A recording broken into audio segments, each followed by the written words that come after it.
సంరక్షించటానికి, ఈ భూమిని కాపాడటానికి ఆకాశ మహాకాశములు, ఆకాశ మహాకాశాలు, ఆ తరువాత మనం రాత్రి చెప్పుకున్నట్టుగా భూమి వరకు చాలా పెద్ద ప్రోగ్రాం దేవుడు మన కొరకు చేశాడు. మన కోసం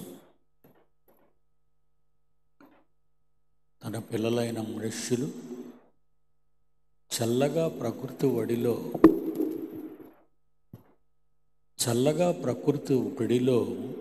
పండుకోవాలని, మంచి వాతావరణాన్ని తన పిల్లలైన భూమి మీద ఉన్న వారికి ఏర్పాటు చేశాడు. దేవుని పిల్లలారా, ఈ కాలము అనేది కాలము అనేది పదార్థం.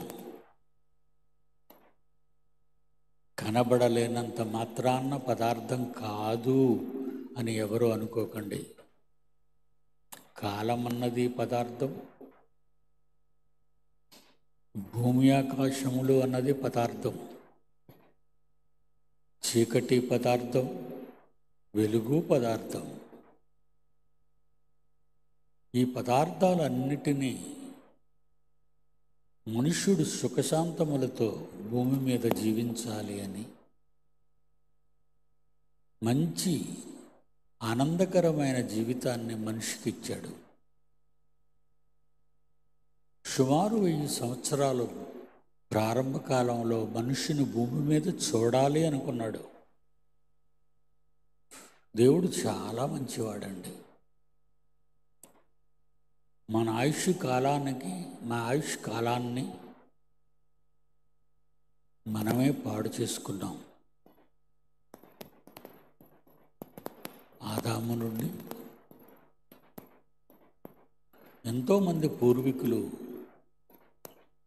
900, 950, 969 సుమారు 1000 సంవత్సరాలు ఆయుష్ కలిగి జీవించారు. కానీ ఒక తేడా జరిగింది. మనుష్యుడు దేవుని మాట వెనక తప్పు చేశాడు.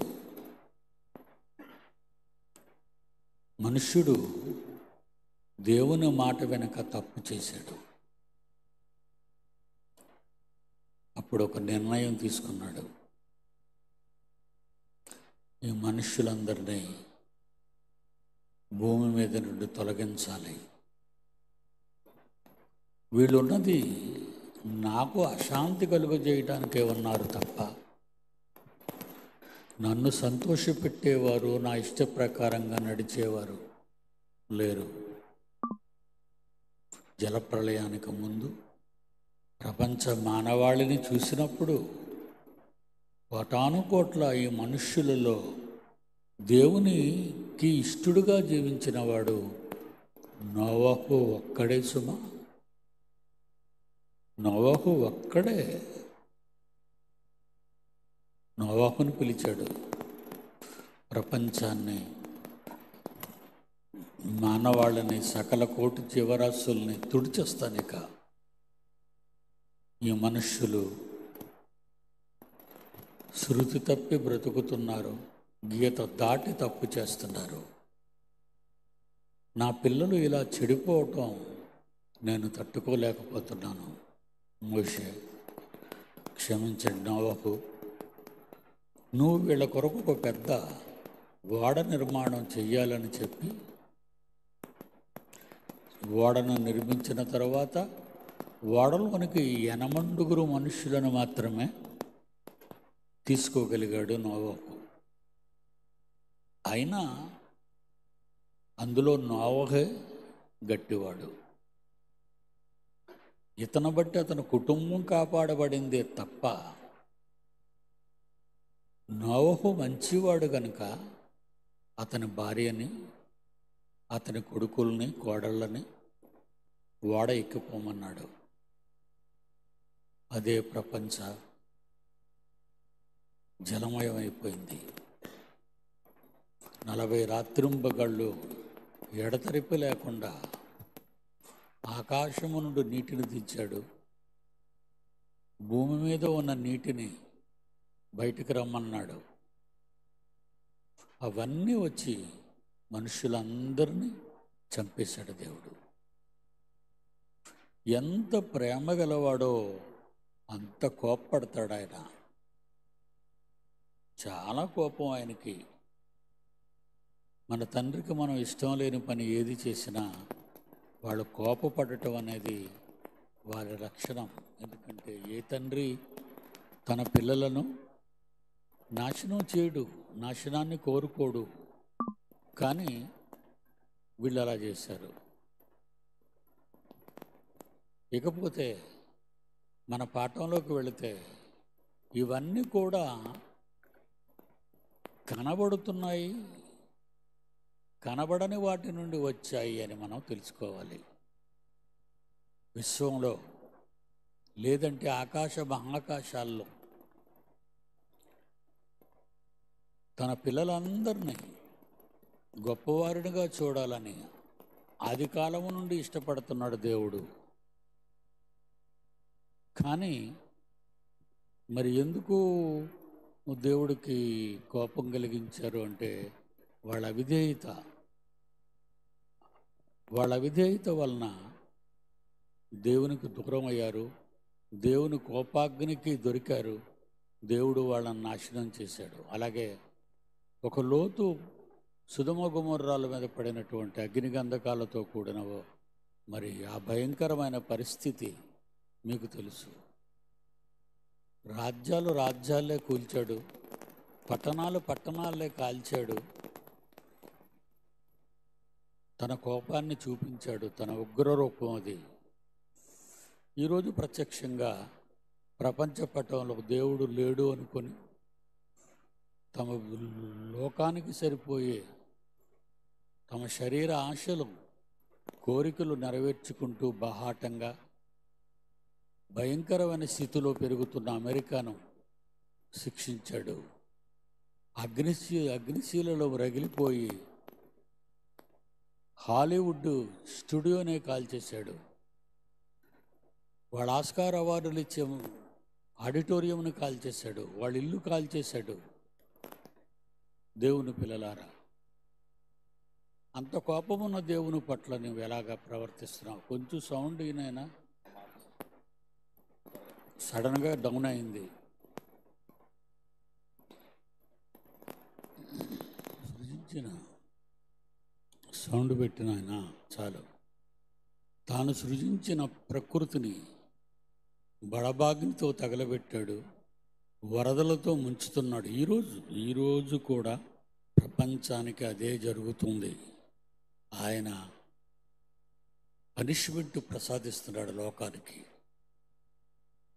కానీ లోకంలో ఇప్పటికీ కూడా ఇది దేవుని వలన జరిగింది అని వాళ్ళు అనుకోవటం లేదు. వాళ్ళు ఏమనుకుంటున్నారంటే గ్లోబల్ వార్మింగ్, ఫ్యాక్టరీలు, పెద్ద పెద్ద వేలాడ కర్మాగారాలు, వాటి నుండి విడుదలైన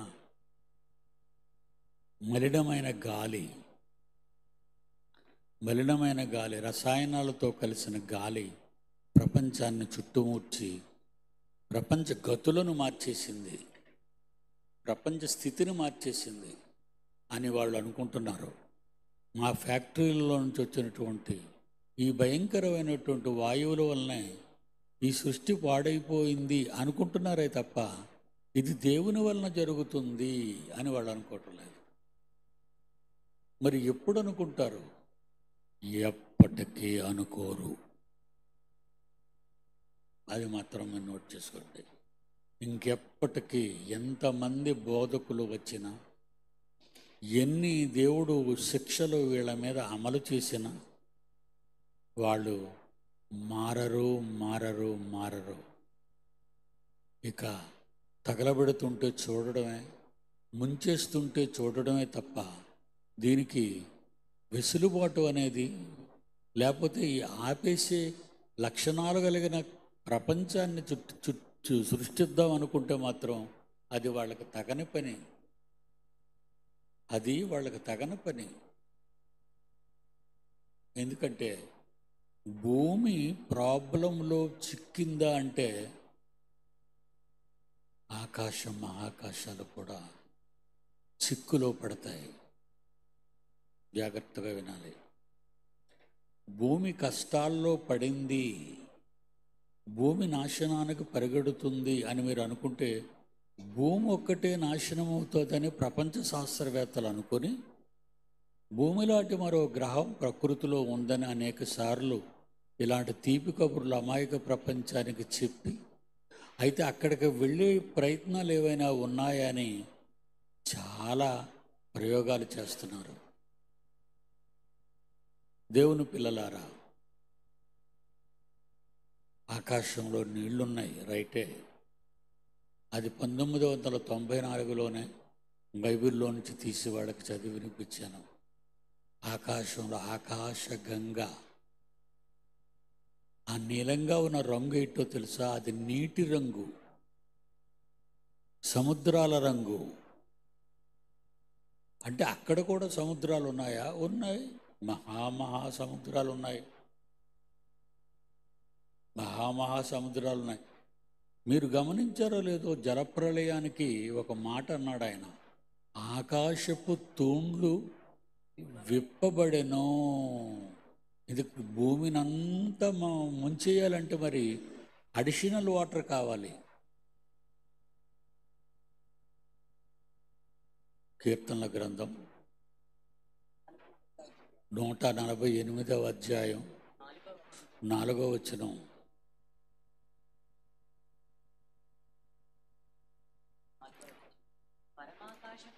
పరమ ఆకాశములారా. చూడండి, ఆకాశం ఒకటే లేదు,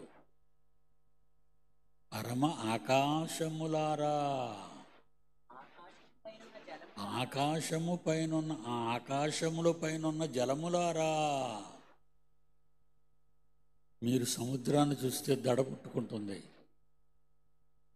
భయపడిపోతాం. సముద్రాన్ని చూస్తే సునామీ వస్తే కెరటాలతో భయపడి పరుగులు తీస్తాం. ఇది భూమి మీద ఉన్న సముద్రాలు. కానీ భూమి కంటే ఎన్నో రెట్లు, కోట్ల రెట్లు అతిగా నిర్మాణమయ్యాయి ఆకాశములన్నీ. ఆకాశములన్నిటిలో ప్రపంచాలున్నాయరా, ప్రపంచాలున్నాయి. ఆకాశములన్నిటిలోనూ ప్రపంచాలు ఉన్నాయి. మరి ఆ ప్రపంచంలో మనుషులు ఉన్నారా అంటే మనుష్యులు లేరు. కోటాను కోట్ల దేవదూతలు సింహాసనాల మీద ఆసీనులై పరిపాలన చేస్తున్నారు దేవుని ఆజ్ఞ చొప్పున.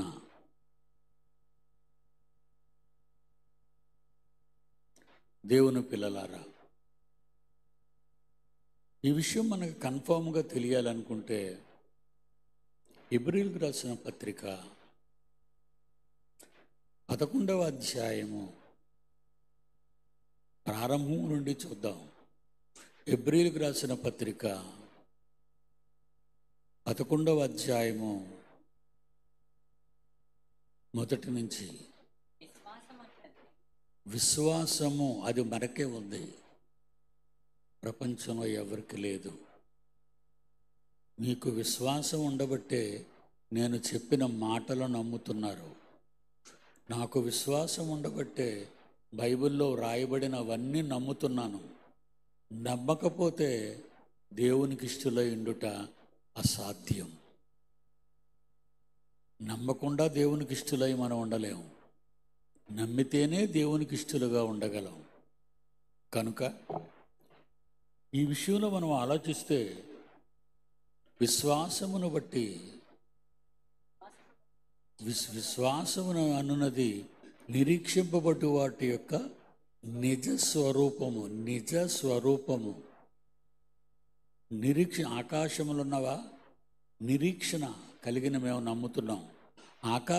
ఆకాశాలున్నవా? నిరీక్షణ బట్టి విశ్వాసము వలన మేము నమ్ముతున్నాం. ఆ పక్క దేవుడున్న లోకం ఉందా? ఉంది, విశ్వాసాన్ని బట్టి నమ్ముతున్నాం. తండ్రి కానీ, కుమారులిద్దరూ యేసుక్రీస్తు కానీ, పరిశుద్ధాత్మ దేవుడు కానీ, సింహాసన ఆశీర్లో ఉన్న ఆలోకం అదే పరలోకం. ఆకాశము కాదు, మన ఆకాశము కాదు, ఆకాశ మహాకాశాలు కాదు. వాటిపైనున్న మరో విశాలమైన స్థలం ఉంది. శూన్యం అంటారు దాన్ని. శూన్యం, అంత చీకటి అనుకుంటున్నారు మన వాళ్ళు. శూన్యం అంతా చీకటి అని అనుకొని 90 పాళ్ళు కనబడని పదార్థము ఆ శూన్యములోనే ఉన్నాయి అంటున్నారు. ఒక విధంగా చెప్తే వాళ్ళు రైటు, ఒక విధంగా చెప్తే అది రైటే. వాళ్ళకు తెలియకపోయినా నిజాన్ని స్వీకరించగలిగారు. ఎవరో మహానుభావుడు వాళ్ళకి చెప్పుంటాడు. ఇకపోతే శాస్త్రీయ పరిశోధనలు చేసిన వాళ్ళందరికీ వాళ్ళ ప్రయోగాలకు మూలమేంటో తెలుసా? The Bible. బైబిలేనండి వాళ్ళకి ఆధారం. కానీ వాళ్ళు బైబిల్ అని చెప్పరు. ఎందుకంటే వాళ్ళు దేవుణ్ణి నమ్మరు కనుక. దేవునికి విలువివ్వరు కనుక. ఏమంటున్నాడు హెబ్రీ గ్రంథకర్త? విశ్వాసమనున్నది నిరీక్షింపబడు వాటి యొక్క నిజ స్వరూపమును, అదృశ్యమైనవి ఉన్నవి అనుటకు రుజువు. చీకటిలో ఉన్నదంతా పదార్థం, ఆ పదార్థం అంతా ఉంది, చీకటిలోనే ఉంది. చీకటిలోనే ఉంది ఆ పదార్థం అంతా. ఏటా పదార్థం అంటే ఈ ఆకాశం, ఈ ఆకాశంలో ఉన్న అంతరిక్షం. మనం ఉన్న ఈ లోకంలో భూమికి పైన ఉన్నది మనం కళ్ళెత్తి చూస్తే అంతరిక్షం. ఈ అంతరిక్షంలో కోటానుకోట్ల నక్షత్రాలు ఉన్నాయి, నక్షత్ర మండలాలు ఉన్నాయి, విపరీతమైన జలరాశులు ఉన్నాయి. అదంతా పెద్ద సిస్టమ్, అది చాలా పెద్ద సిస్టమ్. అది విశ్వాసము చేత, అంటే బైబిల్ మనం చదువుతున్నాము కనుక బైబిల్ అర్థం చేసుకొని ఆలోచించగలిగి నమ్ముతున్నాం. అదృశ్యమైనవి ఉన్నాయి, మీకు కనబడకపోయినా లేవు అనుకోకండి, ఉన్నాయి, అన్నీ ఉన్నాయి. దేవుడు మనతో చెప్పాడు, లోకానికి చెప్పమని బైబిల్లో రాయించాడు. కానీ బైబిల్ ఎవరు చదువుతారండి? బైబిల్ ఎవరు చదువుతారు? రోమన్ చరిత్ర చదువుతారు. ఇండియాలోనైతే ఇండియన్ హిస్టరీ చదువుతారు. ఆయా దేశాల్లో ఆ దేశాల హిస్టరీలు చదువుతారు. అవే నమ్ముతారు, అవే ఎగ్జామ్స్లో రాస్తారు, అక్కడే పాస్ అవుతారు. కేవలం జానడి పొట్టును పోషించుకోవటానికి, కేవలం జానడి పొట్ట కోసం. కానీ ఆకాశం వైపు కన్నులెత్తి చూస్తే ఎన్ని రహస్యాలు భద్రపరచబడి ఉన్నావో అవన్నీ దేవుడు బైబిల్లో రాయించేశాడు. నిజంగా దాని గురించి మనం చదవాలనుకుంటే కొరింథీయులకు రాసిన మొదటి పత్రిక, రెండో పత్రిక, కొరింథీయులకు రాసిన రెండో పత్రిక చూడండి. అక్కడ అంటాడు, మన కొరకు ఏవి సిద్ధపరచబడినో అంటాడు. కొరింథీయులకు రాసిన మొదటి పత్రిక, నాయన అది కదా నాయన, ఇందులో ఉంటుంది, 2వ అధ్యాయము 9వ వచనం. కొరింథీయులకు రాసిన మొదటి పత్రిక 2వ అధ్యాయము 9వ వచనం. దేవుడు తనను ప్రేమించు వారి కొరకు ఏవి సిద్ధపరిచెనో అవి కంటికి కనబడలేదు, చెవికి వినబడలేదు, మనుష్య హృదయమునకు గోచరము కాలేదు. ఇది లోకాధికారులకు, అంటే లోకాధికారులకు అంటే శాస్త్రవేత్తలకు, ఇది లోకాధికారులకు ఎవనికిని తెలియదు. ఇది లోకాధికారుల్లో ఎవ్వరికి తెలియదు. ఎవ్వరికి. ఐన్స్టీనా, సోక్రటీసా, ఏమండి, ఎంతమంది ఖగోళ శాస్త్రవేత్తలు ఉన్నారు మీకు తెలుసు? వాళ్ళెవరికి తెలియదు. దాన్ని మనకేం చేశాడట, ఈ విషయాలు కానీ వాళ్ళకి తెలుసుంటే ప్రభువుని పోదురు అంటున్నాడు. అది వారికి తెలిసి ఉండిన ఎడల, అది వారికి మనకు తెలిసినవి వాళ్ళకు ముందుగా తెలిసి ఉన్న ఎడల మహిమాస్వరూపుడైన ప్రభువును సిలువ వేయకపోయిందురు. దేవుడు మనకు తెలియజేశాడు, వాళ్ళకు తెలియకుండా చెవులు మూశాడు. మనకైతే దేవుడు వాటిని తన ఆత్మ వలన బయలుపరచాడు. అదే పరిశుద్ధాత్మ దేవుడు. ఆదికాండం నుంచి ప్రకటన గ్రంథం వరకు రాయబడినవి అవే తెలియపరచబడిన మహాజ్ఞాన సంగతులు. బైబిల్లో ఏముంది అనుకుంటున్నారు కదా చాలామంది. బైబిల్లో ఏముందండి, అంతా మాకు తెలుసు. చివరికి క్రైస్తవులు ఎలాగైపోయారు అంటే, ఆదివారం అవకాశం ఉంటే గుడికి పోవాలి, ఒక ప్రసంగం వినాలి, మన కానుక పెట్టెలో కానుక వేయాలి, ఆశీర్వాదం తీసుకొని ఇంటికి వచ్చేయాలి. సోమవారం, మంగళవారం, బుధవారం, లక్షవారం, శుక్రవారం, శని, ఇవి వాళ్ళ స్వార్థం కొరకు వాడుకోవాలి. వాళ్ళ స్వార్థం కోసం వాడుకోవాలండి. పిల్లలు బడికి అలవాటు, ఉద్యోగస్తులు ఉద్యోగానికి అలవాటు. పిల్లలు బడికి వెళ్ళిపోతారు, వాళ్ళు ఆది సోమ మంగళ బుధ లక్ష శుక్ర శని వాళ్ళకి బడి. క్రైస్తవులకైనా ఆదివారం ఉదయం ఆరాధనకు వెళ్తారు అంతే. ఆదివారం ఆరాధనకే వెళ్తే యేసెందుకు అన్ని కష్టాలు పడ్డాడు, పౌలెందుకు అన్ని కష్టాలు పడ్డాడు, పేతురెందుకు అన్ని కష్టాలు పడ్డాడు? ఎప్పటికీనండి నా పిల్లలైన వారందరికీ చెప్తాను, మీరు బాగా కష్టపడండి. దేవుడా నీకేమిష్టం అంటే, నా పని చేయటమే నాకు ఇష్టం నాయన అంటాడు. దేవుడా నీకేమిష్టం అడుగుతున్నారా మీ తండ్రిని? చాలామంది పిల్లలు తల్లిదండ్రులు వృద్ధాప్యంలోకి వచ్చిన తర్వాత ఎంతో ప్రేమతో తల్లిని తండ్రిని చూస్తూ, డాడీ మీకేం తేవాలి చెప్పండి, మీరు ఏం తింటారు చెప్పండి. ఇక్కడ ఒక ఇన్సిడెంట్ మీకు చెప్తాను.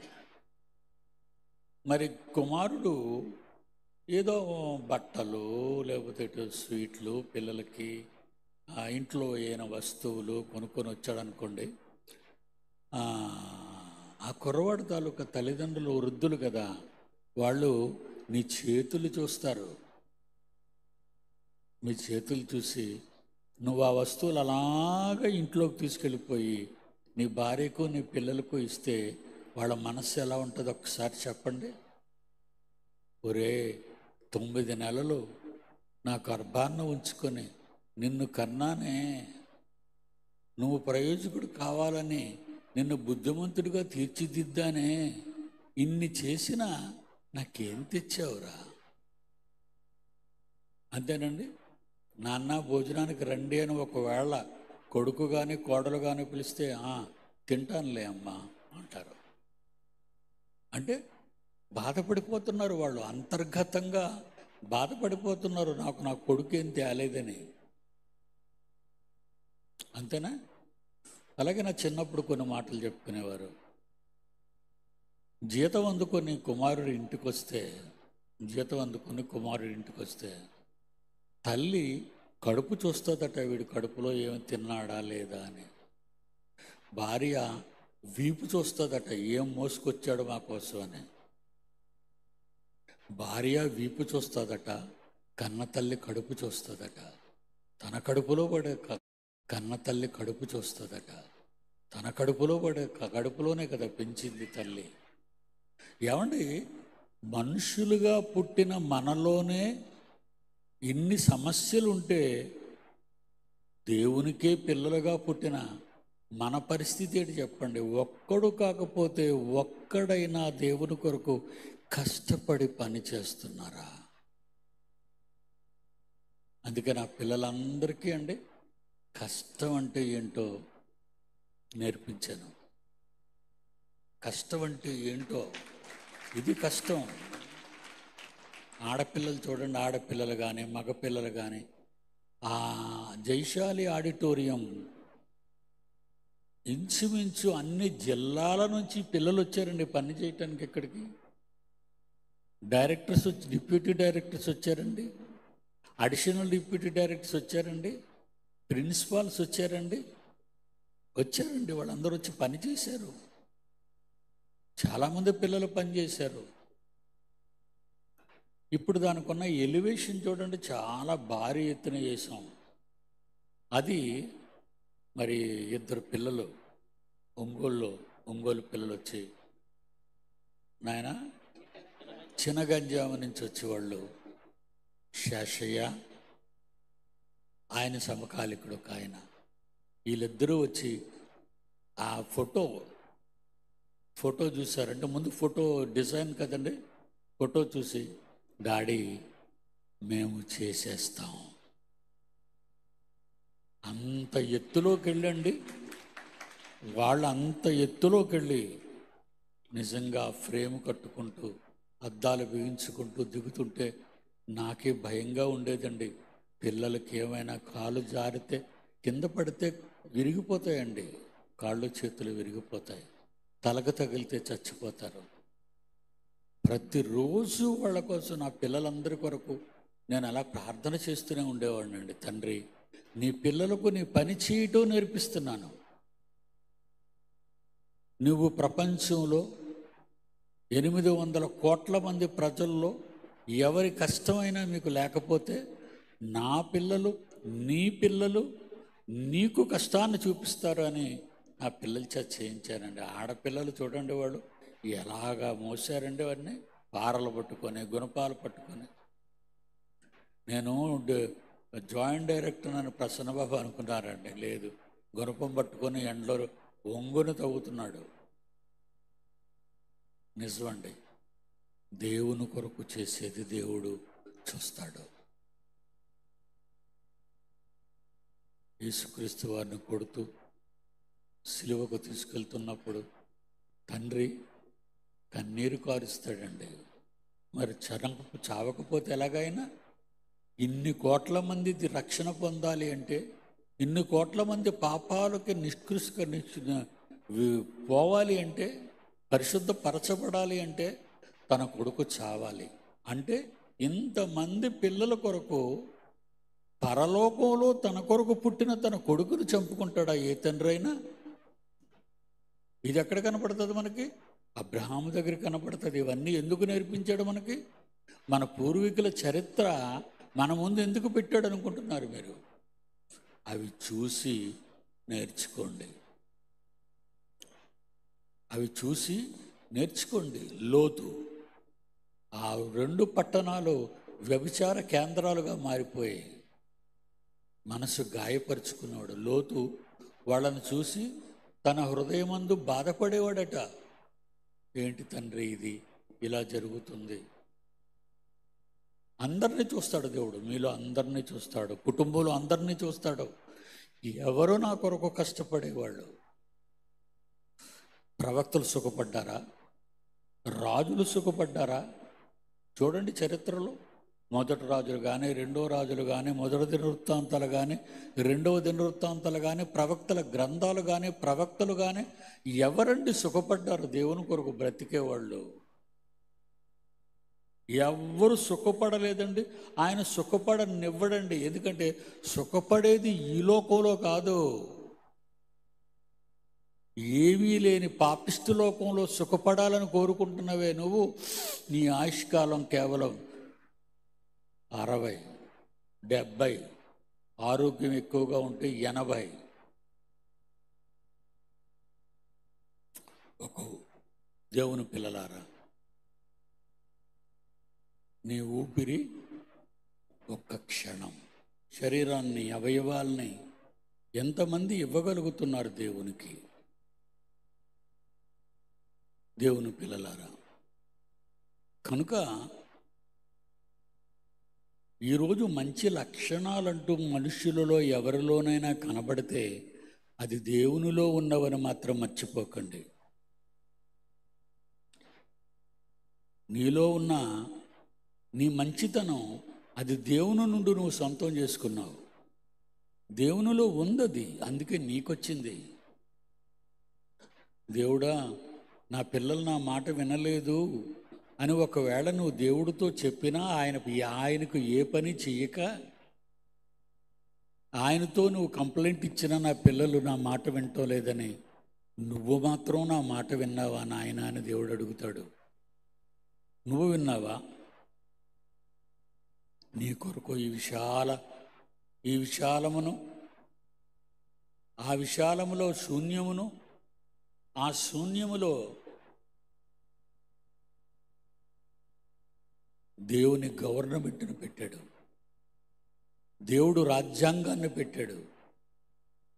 దేవుడు పొలిమేరలను ఏర్పరిచాడు. ఎన్ని పొలిమేరలు వెయ్యగలవు నువ్వు? మహాకాశాలకి దేవుడు పరలోకం వరకు ఎన్ని పొలిమేరలు ఎక్కడ కొలవగలవు నువ్వు?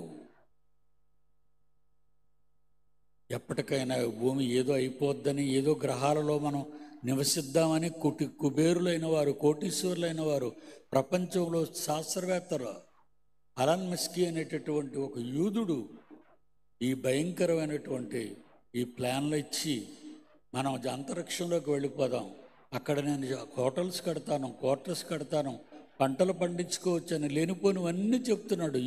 యూదుడండి అలన్ మస్కీ. నంబర్ 1 కుబేరుడండి ప్రపంచంలో. అక్కడ వెళ్ళి ఉంటావా నువ్వు?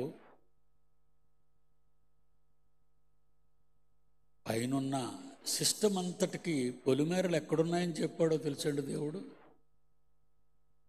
పైనున్న సిస్టమ్ ఉంది కదా, ఆకాశము, మన ఆకాశం తర్వాత ఆకాశములు, ఆ ఆకాశముల తర్వాత మహా ఆకాశములు, ఆ మహాకాశముల తర్వాత దేవుని సన్నిధి.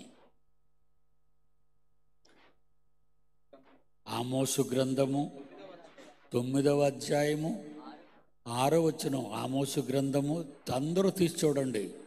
9వ అధ్యాయము 6వ వచనం. ఆకాశ మండలాలు ఉన్నాయి. ఆకాశ మండలాలు, మహాకాశములు, వాటికి భూమి యందు పునాదులు వేశాడు ఆయన. ఇప్పుడు చెప్పండి, నువ్వు భూమి ఏదో అయిపోద్దని అంతరిక్షంలోకి వెళ్ళి అక్కడ సెటిల్ అవుదాం అనుకుంటున్నావా? తోటకూర పండింది ఇక్కడ మేము పండించేసామంటాడు. అక్కడ నీళ్లు దొరికేస్తున్నాయంటాడు. అంతరిక్షానికి వెళ్ళడానికి ఈరోజు విమానాలు ఎలాగైతే దాటుతున్నాయో దేశం నుంచి దేశానికి, అలాగ చాలా ఈజీగా అంతరిక్షంలోకి వెళ్ళి తిరిగి వచ్చేయటానికి 3 గంటలు అంతరిక్షంలోకి వెళ్ళి తిరిగి వచ్చేయటానికి, వెళ్ళటం తిరిగి వచ్చేయటానికి 3 గంటలు స్పేస్ ఫ్లైట్ని తయారు చేస్తున్నాడు ఎలన్ మస్క్. వెళ్తావా? నువ్వున్న ఈ భూలోకమే మండిపోతే, ఆ పునాదులు కలిగిన ఆ పైనున్న లోకాలన్నీ అంతమైపోతే ఎక్కడికి వెళ్ళి దాక్కుంటావు? ఇంతకీ నీ ప్రాణం ఎంత గట్టిది? చూశారుగా పాట. ఒక క్షణం, నీ ప్రాణం ఒక క్షణం. ఒక్క క్షణం ఉన్న నువ్వు, ఒక క్షణం గ్యారంటీ కలిగిన నువ్వు. ఏమండి, హార్ట్ ఆపరేషన్ అయిన తర్వాత డాక్టర్ని అడుగుతాం, డాక్టర్ గారు ఇంకా ఎన్ని సంవత్సరాలు బ్రతకొచ్చండి మా తండ్రి గారు అంటే, ఆయన చెప్తాడండి, ఎందుకంటే ఆపరేషన్ ఆయనే చేశాడు కనుక పర్వాలేదండి, 15-20 ఇయర్స్ వరకు నో ప్రాబ్లం అండి అంటాడు. ఏ వస్తువైనా కొంటే, ఏమండి వస్తువు ఎలాంటిదంటే, అమ్మమ్మ నెంబర్ 1 అండి ఇది. మన వైద్యానికి అదే మాటలు చెప్తారు, ఏ వస్తువు మార్కెట్లో కొన్న అదే చెప్తారు. ఇంతకీ మన గ్యారంటీ ఏంటి? No guarantee. జాన్సన్ గారు వచ్చారు, నా దగ్గర కూర్చున్నారు. బావగారు మీరు పాడాలన్నాడు. తప్పనిసరిగా పాడుతాను ఆయన అన్నాను. కానీ బుర్ర దించుకొని ఏదో ఆలోచనలో ఉన్నాడండి. వాడిని నేను అలా చూస్తూనే ఉన్నాను. బాబా మరి వెళ్ళొస్తాను అన్నాడు, అంతే.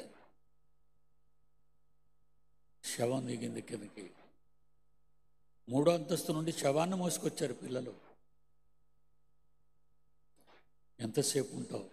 నువ్వు దేవుని సేవకుడు అయినా, నీవు నిజమైన క్రైస్తవుడు అయినా కాకపోయినా నీ ప్రాణం ఒక క్షణం.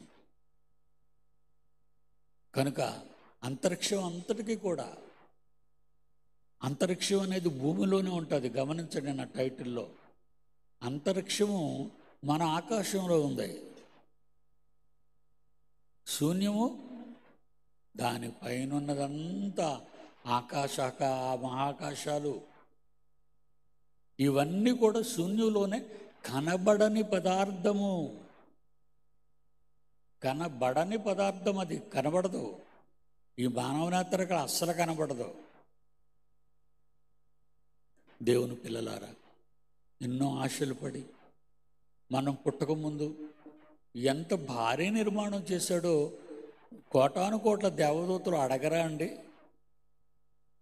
తండ్రి, ఇవన్నీ ఆకాశము, ఆకాశంలో భూమి, ఆ భూమి మీద మహాకాశాలకు పునాదులు, ఇవన్నీ ఏటి తండ్రి, ఎందుకు చేస్తున్నావు తండ్రి ఇవన్నీ? కోట్ల దేవదూతలు అడగరండి దేవుణ్ణి?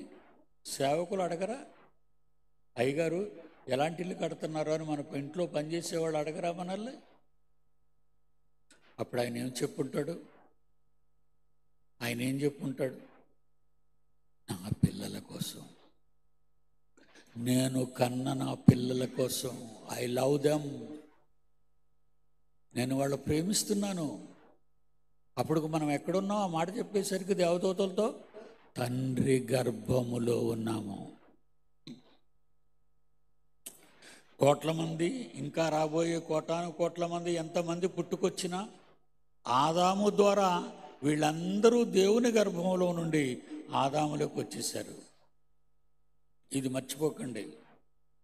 ఎప్పుడు పడితే అప్పుడు పరలోకం నుంచి దిగరండి తల్లి కడుపులోకి. యేసుప్రభు ఆత్మ ఎలాగైతే వచ్చిందో అలాగే మీ ఆత్మలు వచ్చాయని మీరు భ్రమపడకండి. ఒక్క యేసుప్రభువే పరలోకం ముందు పుట్టాడు. పరిశుద్ధాత్మదేవుడు కానీ క్రీస్తు యేసు కానీ పరలోకంలో పుట్టాడు, దేవుని గర్భాశయం నుండి. మనం ఎప్పుడు పుట్టాము? తండ్రి కడుపులో నుంచి, పరలోకపు తండ్రి కడుపులో నుంచి ఆయన నాసికారంధ్రముల గుండా ఆదాములోనికి ప్రవేశించాం. అప్పుడే ఈ కోట్ల మంది ఆదాము ద్వారా, దేవుని ఊపిరి ద్వారా ఆదాము గర్భంలోకి వెళ్ళిపోయారు. అలా ఒకరి తర్వాత ఒకరు, ఒకరి తర్వాత ఒకరు, ఒకరి తర్వాత ఒకరు పుట్టుకొచ్చేశారు.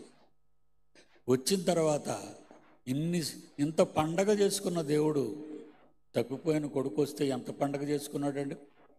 ఇది ఎందుకు చెప్పాడండి దేవుడు? ఇవన్నీ మన గురించి చెప్పాడు, ఈ ఉపమానాలన్నీ. ఒరే, తప్పిపోయిన నీ తమ్ముడు వచ్చాడు రా, మరి వాడికి ఉంగరం పెట్టాలిగా, ఆడికి కొత్త బట్టలు వేయాలిగా, ఆడికి మంచి భోజనం పెట్టాలిగా, మందులు పొట్టు తినొచ్చాడు. కానీ దేవుడు చెప్పుకోవటానికి ఏముందండి? మనం తిరిగి వెళ్ళామా? ఎప్పటికైనా తిరిగి వెళతామా? సెమినార్ తర్వాత నేను ఇక నా తండ్రి పనుల మీద ఉంటానని ఎవరైనా నిర్ణయాలు తీసుకోగలరా? దేవదూతలతో ఎన్నో ఆశలతో పొంగిపోయి చెప్పిన కన్న తండ్రి మాటలు అడియాశలు చేశాం కదండి మరి అందరూను. కేవలం మనకున్న శరీరంలో ఉన్న క్షణ ఆశలకు, ఆ కోరికలు తీర్చుకోవటానికి ఎంత పాపం చేస్తున్నావో తెలుసండి మీరు. అందరికి అదే చెప్తాను పిల్లలకి. రాత్రి మంచానికి వెళ్ళే ముందే నీ మంచం దగ్గర నువ్వు ప్రార్థన చేయాలి. ఏమనో తెలుసా? తండ్రి, ఈ రాత్రికి నేను పడుకుంటున్నాను, నా పాపములన్నీ క్షమించండి. తెల్లవారు లేచేసరికి నువ్వు లేకపోతే, నువ్వు పాపాలతో చచ్చిపోతే నిత్యాగ్ని దండానికి వెళ్ళిపోతావు. ఎప్పటికప్పుడు క్లీన్ చేసుకుంటున్నావా? ప్రతిరోజు ప్రతి పూట తినాలి, ప్రతి పూట తాగాలి, ప్రతి పూట నీ పాపాలు కడుక్కోవా? ఎవరిచ్చారు నీకు ఈ ధైర్యం? ఏటి నీ దగ్గర ఉన్న గ్యారంటీ? ఏమీ లేదు, ఏమీ లేదు. హాస్పిటల్కి తీసుకువెళ్ళేలాగా డాక్టర్ ఒకటే అంటాడు, చచ్చిపోయాక తీసుకొచ్చారండి అంటాడు. ఒక్కసారి ఆలోచించండి ప్రియులారా. నేను మీ తండ్రిగా, నా పిల్లలుగా మీరు, దేవుడు నాకిచ్చిన మీరు నా పిల్లలు, మీరు మన తండ్రికి పిల్లలం, మన సోదరుడైన యేసుక్రీస్తుకి తమ్ముళ్ళం.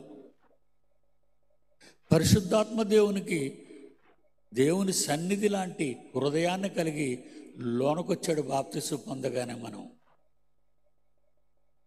ఇటు ముగ్గురు మనలోకే వచ్చారా? ముగ్గురు మనలోకే వచ్చారు. అంటే అంత ప్రేమ దేవుడికి.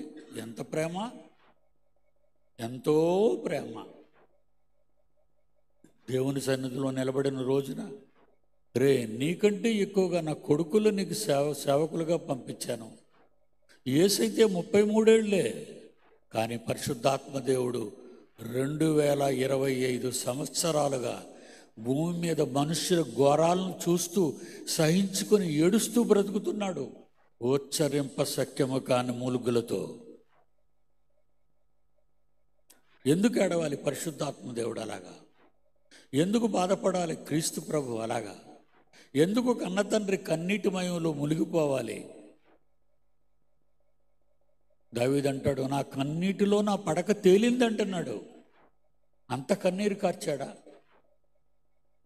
మరి మన తండ్రి, ఆయన కూడా కన్నీటిలోనే ఉన్నాడు. మరి మనం ఆనందం కలుగు చేద్దామా దేవుడికి? ఈరోజు మీ డాడీ ఈ ప్రసంగాన్ని విన్న తర్వాత మీరంతా ఒక నిర్ణయాన్ని తీసుకోండి. తండ్రి, నేను ఇక మీకోసమే బ్రతుకుతాను ఇక్కడి నుంచి వెళ్ళిన తర్వాత. ఓకే అండి? మరి సెలవు. కళ్ళు మూసుకుంటూ ప్రార్థన చేస్తాను. ప్రేమ కలిగిన మా తండ్రి, మీ పిల్లలను సర్వవేళ కాపాడుతూ ఈ క్యాంపస్లో క్షేమంగా ఉంటూ మీ పిల్లలకు మంచి భోజనాన్ని ఇస్తూ నడిపిస్తున్న విధానానికి మీకు వందనాలు తండ్రి. మీరు లేనిది మేము లేవు, మేము లేనిది నీవు నిరాశతో మిగిలిపోతావు. అందుకే నా పిల్లలందరినీ నేను ఆయత్తపరుస్తున్నాను తండ్రి, వాళ్ళని లేపుతున్నాను తండ్రి. వాళ్ళు మత్తులో ఉన్నారు తండ్రి. దేవా, జరగబోయే 2 రోజుల కార్యక్రమాన్ని సక్రమంగా విజయవంతంగా జరిగించండి. క్రీస్తు పేరటి ప్రార్థన అడుగుచున్నాము తండ్రి. ఆమేన్. మన తండ్రి అయిన దేవుని ప్రేమ, కుమారుడైన యేసుక్రీస్తు వారి కృప, పరిశుద్ధాత్మ దేవుని యొక్క అన్యోన్య సహవాసం సదాకాలము మనందరికీ తోడై ఉండి నడిపించునుగాక. ఆమేన్.